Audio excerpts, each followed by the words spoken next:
السلام علیکم دوستو، کیسے ہیں آپ سب؟ میں زبینہ فیاض ایک بار پھر آپ کے ساتھ میں شروع کر رہی ہوں معصوم دل پارٹ 10۔ میشا کیا ہوا؟ اتنی پریشان کیوں ہو؟ میشا کو غازی نے نمرا کے گھر بھیج دیا تھا۔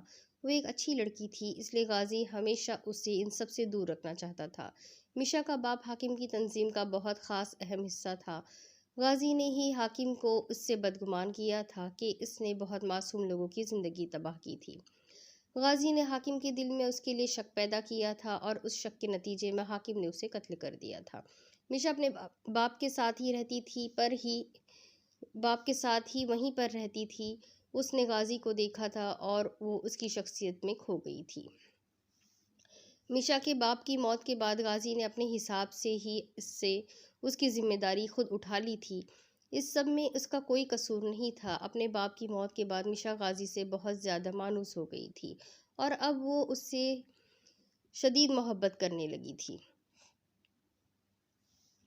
مجھے کیا ہونا ہے؟ بس ہمیشہ ایک ہی ڈر لگا رہتا ہے، کہیں میں ہمیشہ کے لیے اسے کھو نہ دوں۔ وہ جس راستے پر چل رہا ہے وہاں قدم قدم پر موت ہے۔ اگر اسے کچھ ہوا تو میں زندہ نہیں رہ پاؤں گی۔ میشا، مجھے تمہاری سمجھ نہیں۔ تم سب کچھ جانتے ہوئے بھی اس سے اتنی محبت کرتی ہو۔ بھول جاؤ اسے، اپنے بارے میں سوچو، اپنے فیوچر کا سوچو۔ کسی اچھے سے لڑکے سے شادی کر کے اپنی زندگی آرام سے گزارو۔ کچھ نہیں رکھا اس محبت میں سوائے درد اور دکھوں کے۔ نمرا نے ایک مخلص دوست کی طرح اسے بہت اچھا مشورہ دیا۔ غازی بھی ایسا ہی بول رہا ہے، پر میں کیا کروں؟ میرا دل نہیں مانتا۔ میں خود کو بہت بے بس محسوس کرتی ہوں۔ غازی نے کہا تھا اس نے دبئی میں میرے رہنے کا انتظام کر دیا ہے اور جاب کا بھی۔ وہاں جا کر میں اپنی زندگی کی نئی شروعات کروں، پر میں ایسا کیسے کروں؟ میں اسے کیسے چھوڑ دوں، یہ جانتے ہوئے کہ وہ بہت اکیلا ہے؟ اسے کسی اپنے کی ضرورت ہے۔ میں اسے کیسے چھوڑ دوں؟ میں اس کے ساتھ نہیں تو اس کے پاس رہنا چاہتی ہوں۔ بھلے ہی وہ کہتا ہے اسے میری ضرورت نہیں، پر میں جانتی ہوں اسے میری ضرورت ہے۔ میں اسے اکیلا نہیں چھوڑ سکتی۔ اور یہ سب میں اس کے لیے نہیں بلکہ اپنے لیے کرنا چاہتی ہوں۔ میں اس کے معاملے میں بہت بے بس ہوں۔ میشا، مجھے تمہاری باتیں سمجھ ہی نہیں آتی۔ محبت بہت بڑی مصیبت ہے یار، زندگی ہی برباد کر دیتی ہے۔ ابھی تم نہیں سمجھو گی نمرا، جس دن تمہیں محبت ہوگی نا، اس دن تمہاری بھی سمجھ میں آ جائے گا۔ دوست ہو یا دشمن، اللہ نہ کرے مجھے کبھی کسی سے محبت ہو۔ مجھے نہیں بننا تمہاری طرح دکھی آتما۔ نمرا تڑک سے بولی۔ اس کے انداز پر میشا کو ہنسی آ گئی۔ کمینی، میں دکھی آتما نہیں ہوں۔ اگر میرے بس میں ہوتا نا تو میں کبھی محبت نہیں کرتی، پر محبت کے معاملے میں انسان بے بس ہو جاتا ہے، اور خاص کر جب محبت کسی نامحرم سے ہو تو اس کا سکون ختم ہو جاتا ہے۔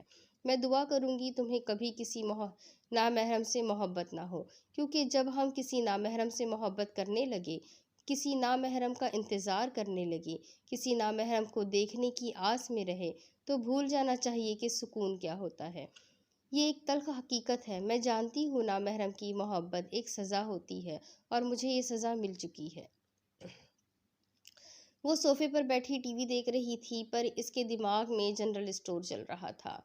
اتنے دن ہو گئے، زرحان ابھی تک نہیں آیا اور نہ ہی اس جنرل اسٹور نے ایک بار بھی مجھ سے بات کی۔ بندہ کبھی خیر خیریت ہی پوچھ لیتا ہے۔ وہ تو یاد ہی نہیں کرتے ہوں گے، میں ہی مر رہی ہوں جنرل اسٹور کی یادوں میں۔ ویسے حیرت ہے، جنرل اسٹور اتنے دن اپنے جنرل اسٹور سے کیسے دور رہ سکتا ہے؟ زارا زرحان کے بارے میں سوچ رہی تھی۔ سلام زارا بھابی، ظفر دوسرے صوفے پر بیٹھتے ہوئے بولا۔ زارا چوکی۔ اچانک سے کون آ گیا؟ بندہ بتا کر تو آتا ہے، ابھی ہارٹ فیل ہو جاتا میرا۔ ایک تو تمہاری آواز بھی ٹریکٹر جیسی ہے۔ زارا جھنجھلا کر بولی۔ ہیرو ہمیشہ اپنے اسٹائل سے آتا ہے۔ ویسے آپ بہت اداس لگ رہی ہے۔ زرحان بھائی کی یاد آ رہی ہے کیا؟ اگر آ بھی رہی ہے تو پریشان نہ ہو، میں اپنے چاچو سے مل کر آیا ہوں، وہ بتا رہے تھے زرحان بھائی کل یا پرسوں آ جائیں گے۔ ظفر نے میز سے سیب اٹھاتے ہوئے مزے سے کہا۔ زرحان کے آنے کی خبر سن کر زارا بہت خوش ہو گئی تھی، پر ایسا ظاہر تو نہیں کرنا تھا نا۔ اچھا، زارا نے ہلکے پھلکے انداز میں کہا۔ بس اچھا، اس کا مطلب زرحان بھائی کے آنے سے آپ کو خوشی نہیں ہوئی؟ ظفر حیرانی سے بولا۔ میں نے کچھ ایسا تو نہیں کہا کہ مجھے خوشی نہیں ہو رہی۔ اپنے اس برینڈ نیو دماغ سے فضول مت سوچا کرو، زارا نے منہ بنا کر کہا۔ ظفر زارا سے بڑا تھا، پھر بھی وہ اسے جماعت کی طرح سمجھتی تھی۔ ویسے بھابھی، سندھی میں بیوی کو کیا کہتے ہیں؟ آپ کراچی میں رہتی تھی تو سندھی تو آتی ہوگی نا آپ کو؟ ظفر منہ ٹیڑھا کر کے بولا۔ وہ سیب کھاتے ہوئے بول رہا تھا۔ اف بھکڑ، پہلے کھا لو پھر بات کرو، زارا خفگی سے بولی۔ اب بتائے، کھا لیا میں نے۔ سندھی میں بیوی کو زال بولتے ہیں، پر تم کیوں پوچھ رہے ہو؟ زارا نے ایک آئی برو اٹھا کر پوچھا۔ وہ کیا ہے نا، میں اپنی بیوی ہونے والی زال کو سندھی میں پرپوز کروں گا اور سندھی گانے سناؤں گا۔ اوہ کیوں؟ ارے میں ہیرو ہوں تو کچھ الگ کروں گا نا، آپ بھی نا کچھ سمجھتی ہی نہیں۔ ویسے ایک بات ہے، تمہارے جیسا ڈفر ہیرو میں نے آج تک نہیں دیکھا، زارا تنزیہ بولی۔ ارے آپ شاید سپر بولنا چاہتی تھی، غلطی سے ڈفر نکل گیا ہوگا نا، ظفر نے خود کو یقین دلانے کے لیے کہا۔ نہیں دیور جی، میں ڈفر ہی بول رہی تھی، زارا نے مسکرا کر اطمینان سے کہا۔ بہن میری اتنی بے عزتی کر کے آپ کو کیا ملتا ہے؟ ظفر نے سندھی میں کہا۔ بھائی میں سچ بولتی ہوں، آپ کو بے عزتی لگے تو میں کیا کروں؟ زارا نے بھی اسے سندھی میں ہی جواب دیا، جس پر ظفر نے گھورا۔ کوئی بات نہیں، میں اپنوں کی بات کا برا نہیں مانتا، آپ کے ساتھ تو بہت رشتے ہیں۔ ہاں ہاں ہاں، یہ بولو نا، بے عزتی پروف ہو تم، زارا ہنس کر بولی۔ ہاں ہاں ہاں، اپنوں کے معاملے میں کہہ سکتے ہیں، ظفر بھی ہنس کر بولا۔ زارا کا موڈ بہت اچھا ہو گیا تھا زرحان کے آنے کی خبر سے، اس لیے وہ بات بات پر ہنس رہی تھی۔ دوسری طرف غازی کے باپ پر لگے سارے الزامات غلط ثابت ہو چکے تھے۔ حاکم کے بندوں نے اس کے اور صفدر کے خلاف سب کچھ بک دیا تھا۔ صفدر کو گرفتار کر لیا گیا تھا۔ غازی نے اپنا مقصد پورا کر دیا تھا، اس نے ایک بیٹے کا قرض ایمانداری سے نبھایا تھا۔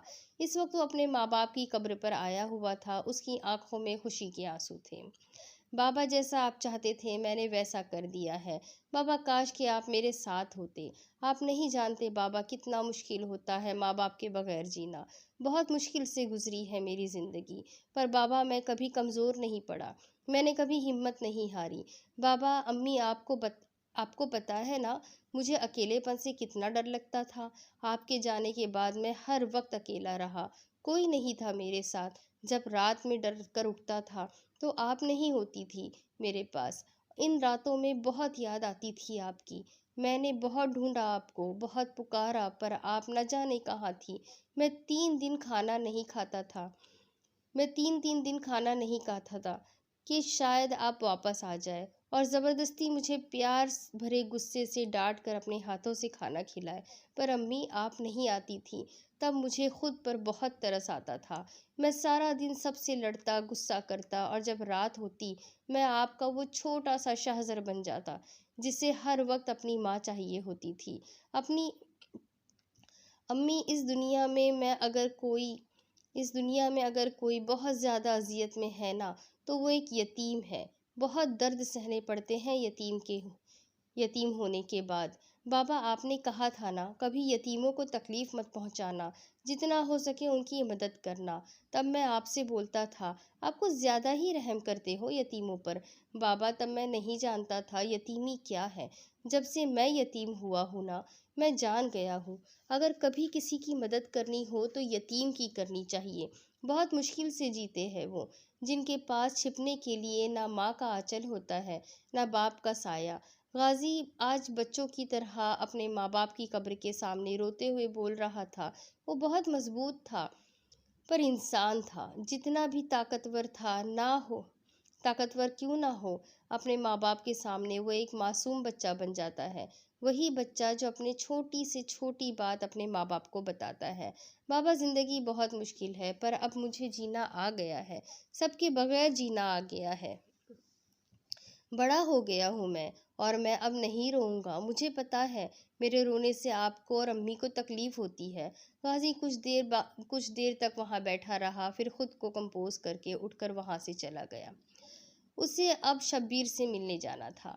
آج اگر تم نے اپنا کام ٹھیک سے نہیں کیا نا تو دیکھ لینا، مجھ سے برا کوئی نہیں ہوگا، آئی سمجھ؟ اسما نے صبورہ کو غصے سے گھور کر کہا، بی جی مجھے جیسے ہی موقع ملے گا میں کر لوں گی، بڑی بیگم خود ان کے لیے کھانا لے جاتی ہے، بناتی بھی خود ہے، اب ان کے سامنے تو نہیں کر سکتی نا؟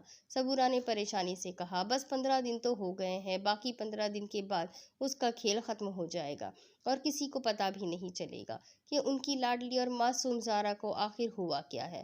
مجھے تو بے صبری سے انتظار ہے اس دن کا جس دن وہ ہمیشہ کے لیے فر ہو جائے گی اور میرا زرحان صرف میرا ہوگا، وہ کھوئے ہوئے لہجے میں بولی۔ اس کی آنکھوں میں ایک خطرناک چمک تھی۔ صبورہ نے اسباب میں سر ہلایا۔ زرحان کے تایا اور ان کی فیملی کچھ دنوں کے لیے ان کے گھر رہنے آئے تھے۔ تایا اپنے گھر کا کام کرا رہے تھے، پینٹ وغیرہ، اپنے بڑے بیٹے بہروز کی شادی کے لیے۔ پھپھو یار کیا ہوا ہے، صبح سے کام میں لگی ہوئی ہو؟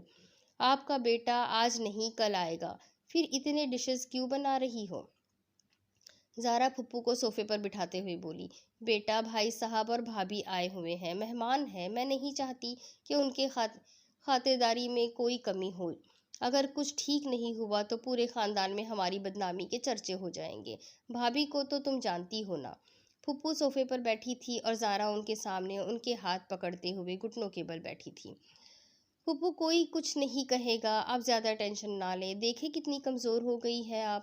زارا اداسی سے بولی، ارے میری جان میں کمزور نہیں، اسمارٹ ہوں، پھپھو نے شرارت سے کہا۔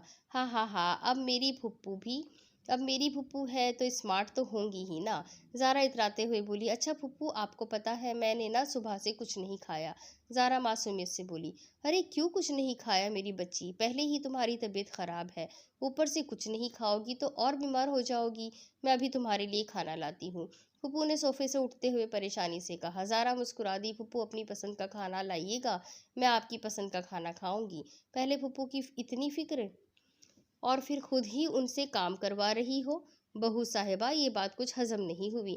سکندر صاحب بہت دیر سے دونوں کو دیکھ رہے تھے۔ تھوڑی دیر بعد نغمہ کھانا لے کر آئی۔ چلو زارا اب اچھے بچوں کی طرح چپ چاپ کھانا کھاؤ، انہوں نے ٹرے صوفے کے سامنے پڑی میز پر رکھتے ہوئے کہا۔ زارا نے اٹھ کر ان کو صوفے پر بٹھایا اور نوالا بنا کر ان کے منہ کے قریب لے آئی۔ یہ کیا کر رہی ہو زارا، میں تمہارے لیے کھانا لائی ہوں، اپنے لیے نہیں۔ میں نے اپنے لیے نہیں آپ کے لیے کھانا منگوایا ہے، صبح سے کام میں لگی ہوئی ہے نا، کھانے کا ہوش ہے نہ پینے کا، یہ بھی کوئی بات ہے بھلا، اتنی بڑی ہو گئی ہے پھر بھی بچوں کی طرح اپنا خیال نہیں رکھتی۔ اب چلے اچھے بچوں کی طرح منہ کھولے۔ زارا بڑی دادیوں کی طرح نغمہ کو پیار سے ڈانٹتے ہوئے بولی، توبہ لڑکی مجھے میری ماں کی یاد دلا دی، ان کے جانے کے بعد کسی نے اتنے پیار سے نہیں ڈانٹا۔ نغمہ نم لہجے میں بولی، او ہو پھپھو اب پرانی فلموں کی ہیروئن کی طرح ایموشنل ہونے کی ضرورت نہیں، ویسے بھی آپ تو جانتی ہے آئی ہیٹ ٹیئرس۔ زہرا نے نغمہ کے آنسو اپنے پوروں سے صاف کرتے ہوئے شرارت سے کہا، بہت بڑی ڈرامے باز ہو۔ نغمہ مسکرا دی اور زارا کے سر پر ہلکی سی چپت لگاتے ہوئے بولی، بھتیجی کس کی ہوں؟ زارا نے تڑک کر کہا۔ دور کھڑے سکندر صاحب مسکرا دیے، لوگوں نے ایسے ہی ساس بہو کے رشتے کو بدنام کیا ہوا ہے، میرے گھر میں آ کر دیکھے تو پتہ چلے گا کہ ساس بہو میں بھی محبت ہوتی ہے، انہوں نے فخر سے سوچا۔ دوسری طرف غازی پھر کیا سوچا ہے آگے کی زندگی کا؟ میں تو سوچ رہا ہوں تمہارے لیے کوئی اچھی سی لڑکی ڈھونڈ کر تمہاری شادی کرا دوں۔ شبیر صاحب جھجکتے ہوئے بولے، انہیں پتا تھا غازی شادی کے نام سے بہت چڑھتا ہے۔ غازی شبیر صاحب کے گھر آیا ہوا تھا، شبیر سے اسے اپنے بابا کی خوشبو آتی تھی، اس لیے وہ ان سے ملنے آتا رہتا تھا۔ شبیر ان کا باس بھی تھا، پر اس وقت وہ غازی کا باس بن کر نہیں، چاچا بن کر مخاطب تھا۔ میں نے آپ کو کہا تھا نا مجھے شادی نہیں کرنی، شبیر کو اس سے یہی توقع تھی، مجھے پتا تھا تم یہی کہو گے، کب تک آرمی والے گنڈے بنے رہو گے؟ شبیر صاحب چڑھ کر بولے۔ غازی ان کے انداز پر مسکرا دیا، ویسے آپ غصے میں کچھ زیادہ ہی کیوٹ لگتے ہیں۔ غازی مسکرا کر بولا، اس کا موڈ آج بہت اچھا تھا۔ اوہ مائی گاڈ، اللہ جی، آپ ہنستے بھی تم ہنس بھی رہے ہو؟ کہیں میں خواب تو نہیں دیکھ رہی نا؟ اینی آتی ہی حیرت سے بولی۔ اینی شبیر صاحب کی چھوٹی بیٹی تھی، وہ 13 سال کی تھی، اس کی اور غازی کی بہت بنتی تھی۔ جب پہلی بار غازی نے اسے دیکھا تھا تو وہ 4-5 سال کی کیوٹ سی بچی تھی۔ غازی کو وہ بہت پسند تھی، گوری رنگت، پھولے ہوئے گال، بالکل چھوٹی سی گڑیا جیسے گڑیا جیسی۔ تب سے غازی نے اسے اپنی دوست بنا لیا تھا۔ کیوں میں نہیں ہنس سکتا؟ کیا موٹی، اور کتنی بار کہا ہے مجھے جی بھی مت بلایا کرو۔ وہ غازی کے ساتھ بیٹھ گئی۔ ارے آپ کہیں مجھ سے شادی تو نہیں کرنا چاہتے نا؟ اینی شرارت سے بولی۔ اتنے برے دن نہیں آئے میرے کہ اینی آنٹی سے شادی کروں۔ غازی اس کے بال کھینچتے ہوئے بولا۔ شبیر صاحب کا موبائل بجنے لگا۔ وہ وہاں سے ایکسکیوز کر کے چلے گئے۔ بالوں کو ہاتھ مت لگاؤ شاہو بھائی، وہ معصومیت سے بولی۔ اسے پتا تھا غازی کو خود کو شاہو بلوانا پسند نہیں۔ اینی اب مار کھاؤ گی، غازی غصے سے بولا۔ شاہو بلانے کا حق اس نے صرف زارا کو دیا تھا، اس کے علاوہ اگر کوئی اسے شاہو بلاتا تو اسے اچھا نہیں لگتا تھا۔ اچھا نہیں بلاتی آپ کو شاہو، ٹھیک ہے، غصہ نہ کرے اور بتائے وہ کیسی ہے، اس نے سنجیدگی سے پوچھا۔ تم جان کر کیا کرو گی؟ غازی خفگی سے بولا۔ ارے سمجھ لیں میں آپ کے بارے میں پوچھ رہی ہوں۔ وہ ٹھیک ہوگی تو آپ ٹھیک ہوں گے، وہ دکھی ہوگی تو آپ دکھی ہوں گے۔ اینی تمہیں پتا ہے نا یہ تمہارا اور میرا سیکرٹ ہے، کسی کو پتا نہیں چلنا چاہیے۔ غازی سنجیدگی سے بولا۔ اینی کو زارا کے بارے میں سب کچھ پتا تھا۔ کسی کو پتا نہیں چلے گا؟ آپ کو مجھ پر یقین نہیں ہے کیا؟ وہ منہ پھلا کر بیٹھ گئی۔ اینی، غازی بھائی مجھے اسے دیکھنا ہے ایک بار پلیز، وہ ضدی لہجے میں بولی۔ یہ اس کے لیے بہتر نہیں، بچوں کی طرح ضد مت کیا کرو، غازی چڑھ کر بولا۔ میں ابھی بچی ہی ہوں، وہ خفگی سے بولی۔ پر اس دن جب میں تمہارے لیے گڑیا لایا تھا تب تو بول رہی تھی کہ میں اب بچی نہیں ہوں جو آپ میرے لیے گڑیا لائے ہو، غازی ہنسی ضبط کرتے ہوئے بولا۔ اینی نے اسے گھور کر دیکھا اور کشن اس کی طرف پھینکا۔ غازی نے ہنستے ہوئے کیچ کر لیا۔ شبیر سر، آپ کی سرپھری بیٹی کو دورہ پڑ گیا ہے، جلدی سے آئیے۔ غازی آج فل موڈ میں تھا، اینی کو چڑھاتے ہوئے اسے بہت مزہ آ رہا تھا۔ غازی بھائی آپ کو پتا ہے آپ ہنستے ہوئے بہت اچھے لگتے ہیں، اور جب آپ میری وجہ سے ہنستے ہو نا تو مجھے بہت خوشی ہوتی ہے۔ آپ تقریباً 4 سال بعد اتنا ہنسے ہو، وہ محبت سے بولی۔ کیونکہ آج میں بہت خوش ہوں، میرے بابا کے دامن میں لگا داغ آج صاف ہو گیا ہے، میری زندگی کا مقصد مجھے مل گیا ہے۔ غازی اینی کے سر پر ہاتھ پھیرتے ہوئے بولا۔ وہ واقعی میں بہت خوش تھا۔ میں ہمیشہ دعا کروں گی آپ ایسے ہی مسکراتے رہے، کسی کی یادیں زیادہ دیر مسکرانے کہاں دیتی ہے، غازی نے بے بسی سے سوچا۔ دوسری طرف زرحان، ویسے یہ مشن کتنا مشکل لگ رہا تھا، اتنا تھا نہیں۔ عابد اور زرحان ساتھ آ رہے تھے، باقی دو اپنے اپنے شہر چلے گئے تھے۔ زرحان، یہ مشن اتنی آسانی سے کامیاب نہ ہوتا اگر غازی اس مشن میں نہ ہوتا۔ ہاں یہ بھی ہے، ویسے بندہ بڑا دبنگ ہے، عابد نے غازی کی تعریف کرتے ہوئے کہا۔ صحیح بول رہے ہو، وہ ایک بہت ہی شاندار آدمی ہے، ہمارے ملک کو ایسے لوگوں کی سخت ضرورت ہے۔ زرحان بھی اس کی تعریف کرتے ہوئے بولا۔ چلو مشن تو کامیاب ہو گیا، اب اپنی شادی شدہ زندگی کامیاب کرو۔ بیچاری زارا بھابھی تمہارے لیے اپنا گھر سب کچھ چھوڑ آئی اور تمہارے پاس اس کے لیے وقت ہی نہیں، عابد افسوس سے بولا۔ اپنی ذمہ داریاں نبھانی آتی ہیں مجھے، تو زیادہ تقریر نہیں کر، زرحان چڑھ کر بولا۔ ارے یار غصہ کیوں کر رہے ہو، میں تو بس تمہیں سمجھا رہا تھا۔ عابد، جتنا اہم میرے لیے میرا فرض ہے اتنی ہی اہم میرے لیے میری زارا بھی ہے، اس سے دور رہنا مجھ سے بھی برداشت نہیں ہوتا۔ اب اگلے مشن تک میرا سارا وقت میری بیوی کا ہوگا۔ ہاں ہاں ہاں، بول تو ایسے رہے ہو جیسے اپنا وقت اپنی بیوی کو دے کر کوئی احسان کر رہے ہو، حق ہے بھائی ان کا تمہارے وقت پر، عابد ہنستے ہوئے بولا۔ تو اپنی چونچ بند رکھ، بھابھی کے چمچے، پہلے ہی اس کی خیر خواہ بہت ہے، تمہیں بننے کی ضرورت نہیں، زرحان اسے مکہ مارتے ہوئے بولا۔ وہ دونوں گاڑی میں بیٹھے تھے، عابد ڈرائیو کر رہا تھا، دونوں ہی بہت تھک گئے تھے۔ آنا ان کو کل تھا پر وہ شام کو ہی نکل گئے تھے۔ گھر میں سب کو پتا تھا کہ زرحان کل آئے گا۔ زرحان، کیوں مجھے بے موت مارنا چاہتے ہو؟ دکھ نہیں رہا، میں ڈرائیو کر رہا ہوں، زرحان کے مارنے پر وہ چڑھتے ہوئے بولا۔ تو پھر خاموشی سے ڈرائیونگ کر، بکواس کیوں کر رہا ہے؟ ایک تو پہلے ہی سر میں بہت درد ہو رہا ہے، اوپر سے تم دماغ چاٹ رہے ہو، زرحان جھنجھلاتے ہوئے بولا۔ ارے تمہارا گھر آنے والا ہے نا، زارا بھابھی سے بول دینا، سر دبا دے گی تمہارا، فکر تو ہم کنواروں کو ہے، کوئی خیال رکھنے والا ہی نہیں، عابد شرارتی لہجے میں بولا۔ سر نہیں، اس کا بس چلے تو میرا گلا دبا دے، کنوارا ہے اس لیے تو نہیں سمجھے گا، زرحان شیشے سے باہر دیکھتے ہوئے بولا۔ زارا کا پتھر اب بھی اس کے پاس تھا، وہ جب بھی کسی مشن پر جاتا تھا اسے ساتھ لے کر جاتا تھا، اس سے باتیں کر کے اسے ایسا لگتا تھا جیسے وہ زارا کے پاس ہے۔ ہاں ہاں ہاں، کیا یار، کیوں ڈرا رہا ہے؟ شادی اتنی بھی ڈراؤنی نہیں ہوتی۔ عابد خود کو تسلی دینے کے لیے بولا۔ زرحان نے کوئی جواب نہیں دیا، وہ زارا کے بارے میں سوچ رہا تھا۔ اس کے دیر رات کو گھر آنے پر زارا اسے کتنا سناتی تھی، آج پتہ نہیں کیا کہے گی۔ اس دن تو رولو اور آوارہ بھی بول دیا تھا۔ وہ مسکراتے ہوئے سوچ رہا تھا۔ اوئے بھائی، کس کے خیالوں میں کھو گئے؟ عابد نے اس کا کندھا ہلاتے ہوئے کہا۔ کیا ہے؟ اب کیا ہوا؟ زرحان نے جھنجھلا کر پوچھا۔ ابھی میری شادی نہیں ہوئی، اس لیے مجھے نہیں پتا بیٹا ہوا یا بیٹی۔ ہاں، مگر آپ کے لیے ایک عرض ہے، آپ کا گھر مبارک پہنچ گیا ہے، لہٰذا آپ اپنی تشریف لے جائیں گے یا یہیں پر آرام فرمائیں گے؟ عابد منہ ٹیڑھا کر کے بولا۔ کمینے، تو اتنا فضول کیوں ہے؟ زرحان چڑھ کر بولا۔ بخدا، اگر اب آپ نے کوئی ناگوار بات ادا فرمائی جو ہماری طبع نازک پر ناگوار گزری تو ہم آپ کے بارے میں نازیبا کلمات استعمال کرنے پر مجبور ہو جائیں گے۔ بتائے دیتے ہیں ہم آپ کو محترم۔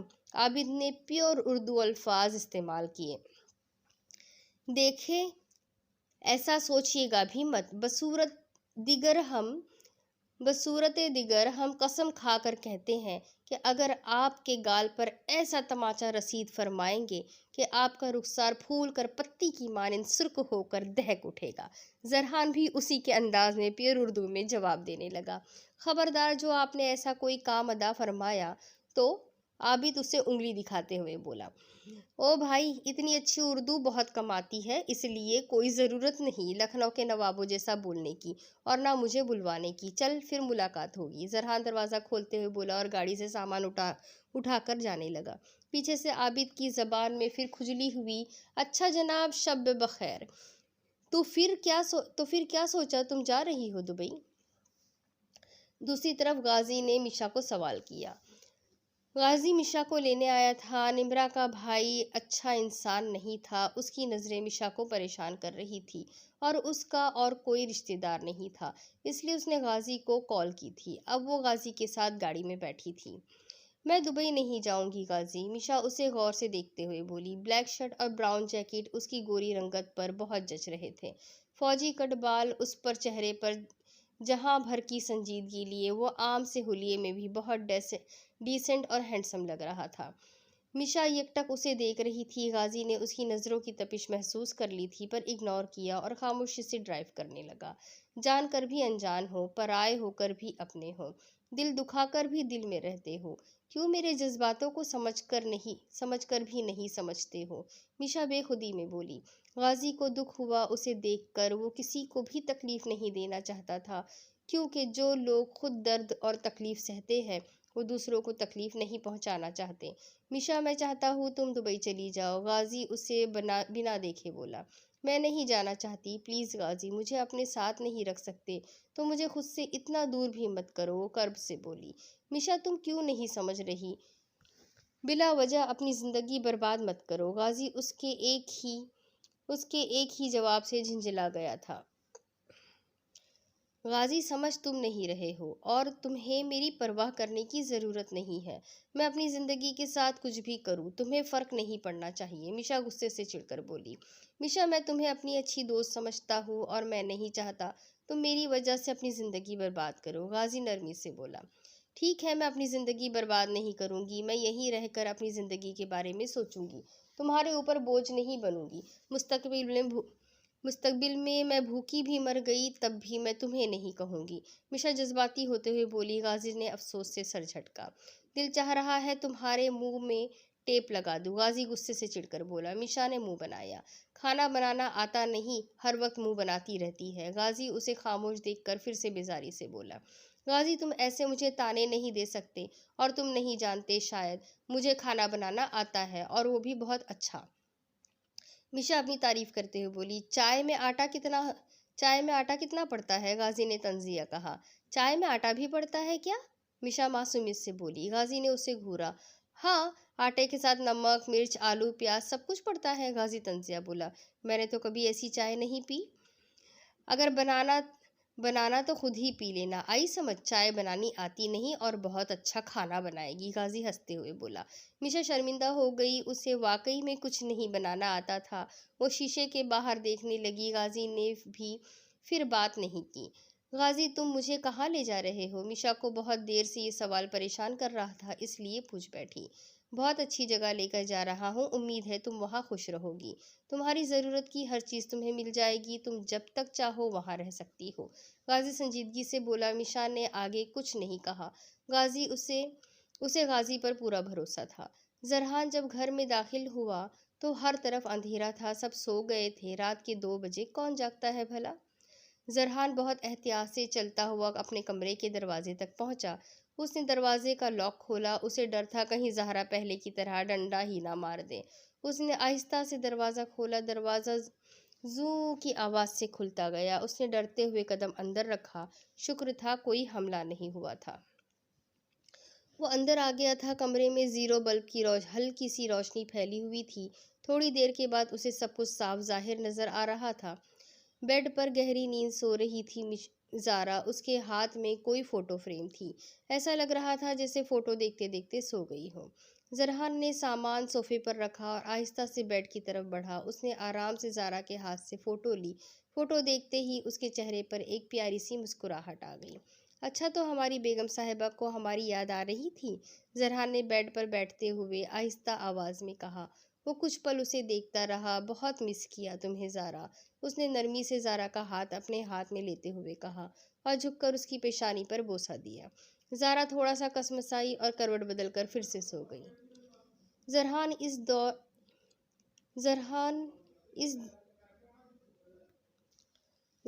اس سے دور ہوا اور نرمی سے اس کا ہاتھ چھوڑ کر فریش ہونے چلا گیا۔ کچھ دیر بعد وہ فریش ہو کر باہر نکلا تو زارا نیند میں کچھ بول رہی تھی، شاید وہ کوئی خواب دیکھ رہی تھی۔ زرحان بنا دیر کیے زارا کے پاس آیا۔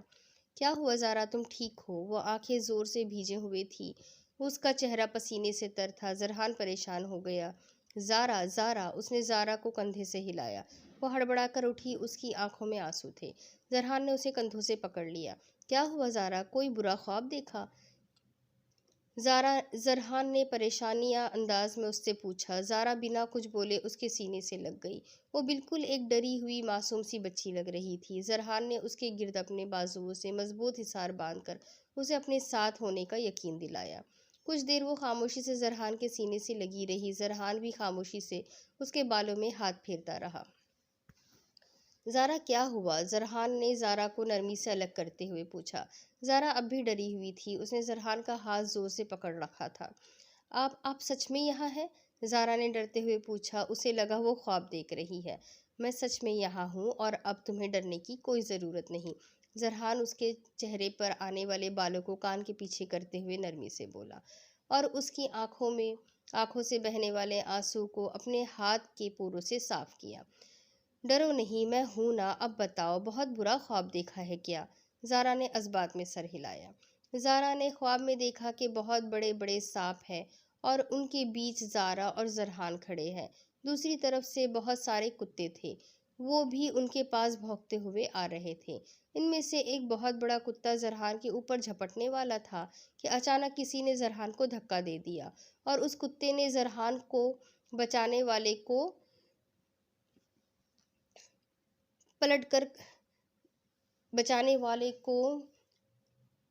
پلٹ کر کاٹا اور اسے نوچ رہا تھا۔ وہ آدمی خون سے لت پت تھا اور زارا بالکل سامنے کھڑی وہ سب کچھ دیکھ رہی تھی۔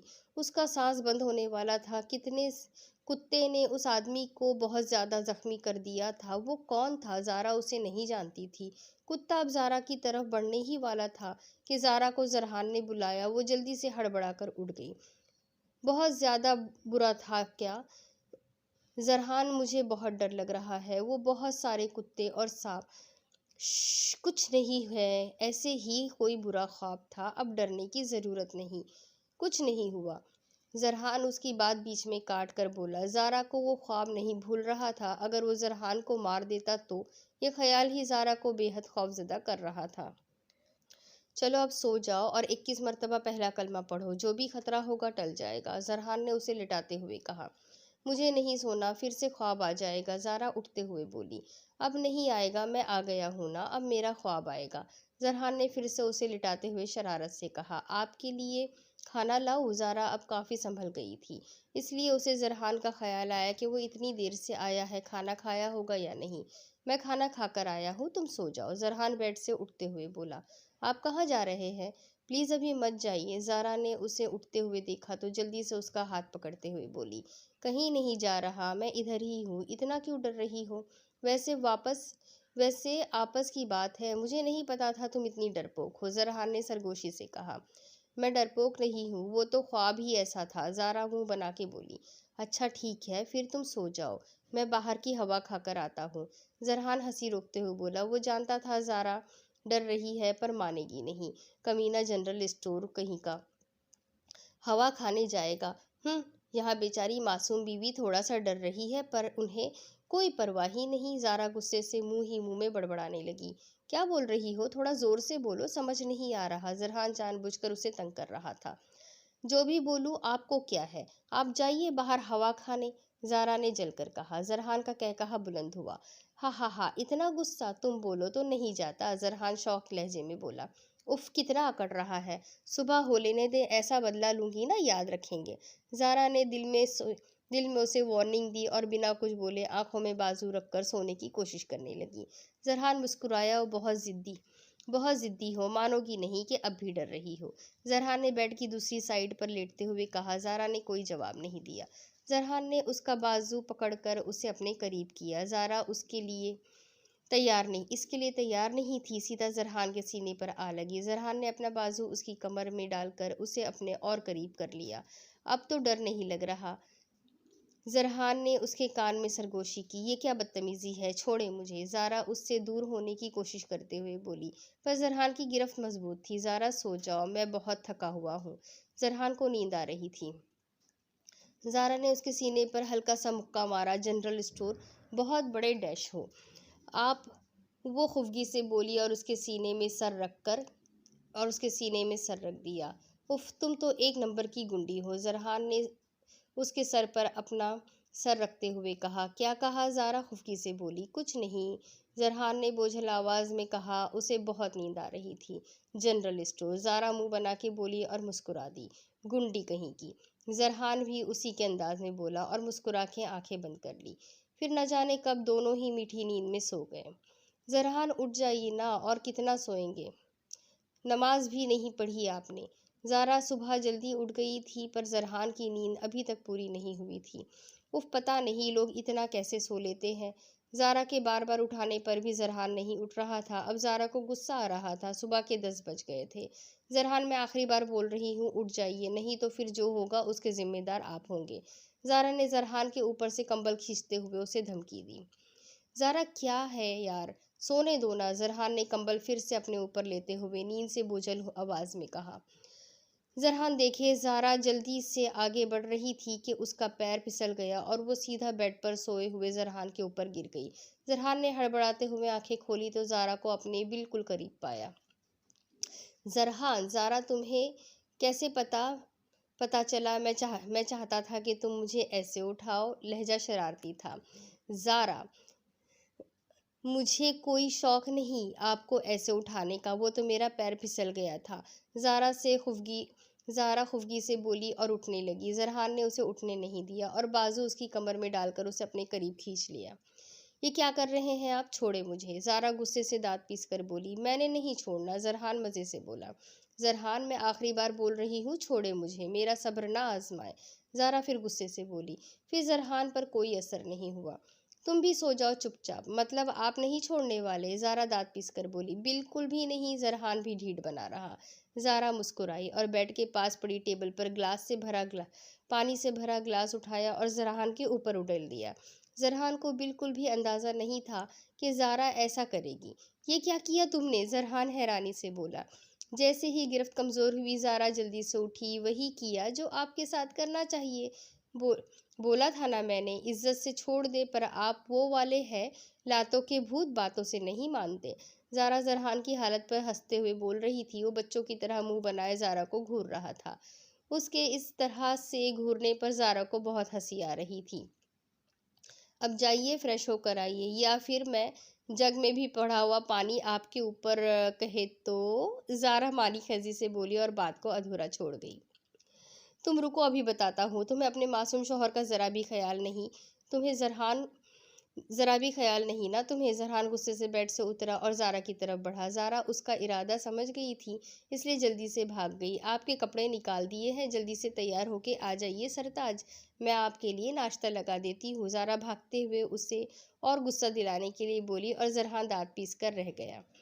اب اس کے آگے کی سٹوری میں آپ کو اگلی قسط میں سناتی ہوں کہ آگے کیا ہوگا، زارا کی طبیعت کیسے سنبھلے گی، زرحان اب واپس آ چکا ہے، کیا ان لوگوں کو اسما کی کرتوت کے بارے میں کچھ پتہ چل سکے گا یا نہیں؟